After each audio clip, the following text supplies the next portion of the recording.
We have breaking news developments tonight in the killing of Trayvon Martin. A new witness has emerged who saw much of what took place, a now valuable witness. We also have what seems to be developing as the family story of why George Zimmerman pulled the trigger in his decision to shoot and kill Trayvon Martin. That's coming up. Geico. 15 minutes could save you 15% or more on car insurance. We know that if we weren't sitting here talking about George shooting Trayvon, we'd be talking about Trayvon shooting George. George was trying to get his head off of the concrete, trying to move with Trayvon on him into the grass. In doing so, his firearm was shown. Trayvon Martin said something to the effect of, "You're going to die now, or you're going to die tonight." George was out of breath. He was barely conscious. His last thing he remembers doing was moving his head from the concrete to the grass so that if he was banged one more time, he wouldn't be, wearing diapers for the rest of his life and being spoon-fed by his brother. And there would have been George dead. We're joined now on the phone by a paramedic, a New York paramedic, Brandon Smith. Brandon Smith, you've listened to this evidence and this discussion about banging George Zimmerman's head against the pavement. What would you expect to find as a paramedic arriving on a scene with that kind of injury? With any sort of head trauma like that, I mean, you're going to see possibly an altered level of consciousness. You're going to see possibly some vomiting. You might have a altered mentation. Person might not be aware of their surroundings. Now, if he was very bloodied at the scene, when you see this video, if he was very bloodied with a broken nose, bloody nose, if he'd fired a shot where there could have been blood splattered on him, would you have, as a paramedic, have been able to clean him up so that he would look absolutely flawless on this videotape? The first thing that we do is we control any sort of major bleeding. And then if somebody has a suspected head injury, what you would do is you would perform a spinal immobilization typically and bring the person to the hospital, because it could be a closed head injury, it could be a concussion, it could possibly result in intracranial pressure, which leads to possibly death. And I mean, just watching the video, I was kind of amazed that this individual didn't go to the hospital for an evaluation. Brandon Smith, thank you very much for joining us tonight. Charles Blow, Matt Lauer conducted a great interview today with George Zimmerman's lawyer, the guy who failed to show up here. And Matt asked all the questions I wanted to ask and got some of the answers, but mostly no answers. For example, Matt said to him, Mr. Zimmerman has said he was treated for a broken nose. Wouldn't he have x-rays that show the nose is broken? Wouldn't he have his own records of how he was treated? And the lawyer says, I'm not going to litigate this case in the media. In other words, the lawyer is asked, do you possess medical records of this trip you people seem to be suggesting occurred the day after to a hospital or a doctor? Can you show us anything? The lawyer had nothing to show. Right. But see, here's the thing. Everybody's tired.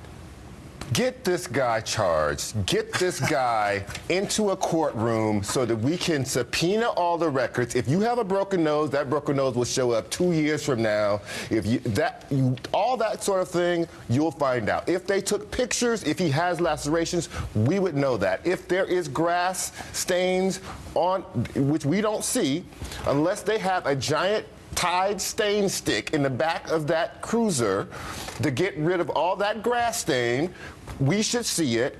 We need to see this in a courtroom. And I am still trying to figure out what is the burden at which they will say, we have enough. We don't have to have conclusive evidence that none of it contradicts our case. We just have to have enough that supports our case to bring this before a jury. And I do not understand how we don't have enough at this point. Are we waiting for some sort of Lazarus moment where we go to the graveyard and ask this boy to spring up out of the grave and come testify in his own behalf? Because that's not going to happen. But we have enough evidence just based on what we've seen so far. We don't even need to know whether or not he's the only person screaming. It is completely possible that more than one person screams. Somebody can scream to say, help me keep this kid down. Somebody can scream when the guy pulls out a gun and says, you know, please don't shoot me. And both people could be hearing their loved one. We don't have to have that completely resolved. We just have to say there is enough ambiguity here. There's enough contradiction here that we need to let a jury of his peers examine the evidence on the cross-examination. That's it. We're going to take a quick break here. Eugene, before we go, what Charles is pointing out is there's a difference between what is probable cause and what is proof beyond a reasonable doubt. You as a cop worked with trying to find probable cause. That was your job. As a prosecutor, you were trying to find probable cause and evaluate whether you had proof beyond a reasonable doubt. And it seems to be that proof beyond a reasonable doubt is the standard that was being used so far in this case to even get any process going. We've got to leave it there. We're going to come right back with more on the killing of Trayvon Martin. We have breaking news developments tonight in the killing of Trayvon Martin. We have full police video showing the various angles of George Zimmerman getting out of the police car, arriving at the police station last night. George Zimmerman's brother gave an interview tonight in which he made statements very similar to the interview his father gave last night. And we also have a new witness emerging tonight with some eyewitness details and ear witness details of what happened. We're joined now by Farai Chideya. She's an author, journalist, and a fellow at Harvard University's Institute of Politics. Farai, we need fresh eyes and ears on this case here. The effect of this case and the way it's being both covered and perceived throughout the country is something that's hard to track, especially here where we're delivering this news to the country. What is your sense of the way this is being followed and what people are focusing on? Well, one of the things I do is track social media and politics, and one of the first things I did after this case really started to gather some steam was to, if you go to Farai.com, which is my personal website, you'll see a Twitter map of basically where Trayvon is trending. And it's very notable that it's really trending coastally, not so much in the middle of the country. I think that has to do with patterns of news coverage and also with political leanings. And I'm really afraid that this case, you've talked about a lot of different testimony and a lot of it with, you know, there's a lot of uncertainty, just to put it mildly, and a lot of conflict. I'm afraid that our country will get very divided.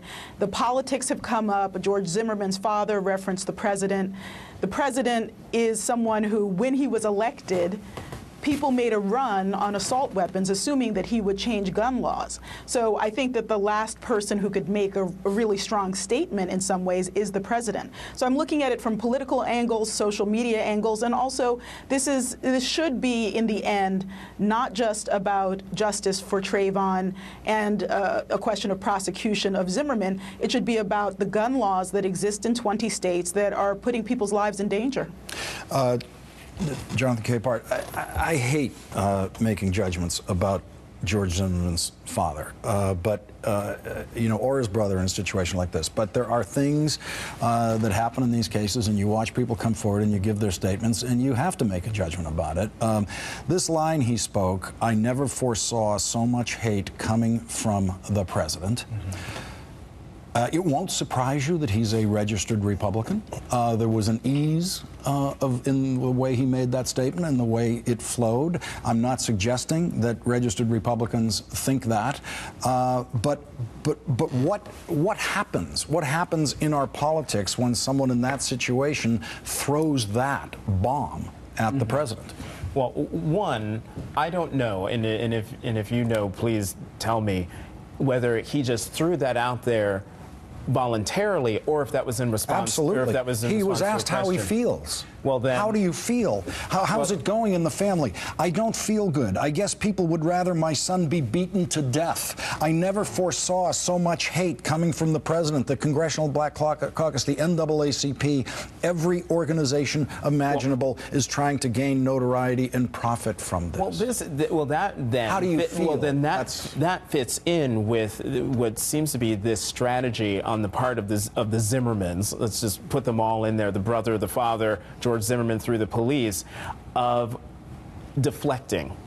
It's not about George, it's about Trayvon. It's not about George, it's the atmosphere of hate. It's the president. It's look away from us, focus on these other things. I have to say, and it's quite frightening, that the level of sophistication coming from the Zimmermans and how they're pursuing their own PR strategy is really quite frightening.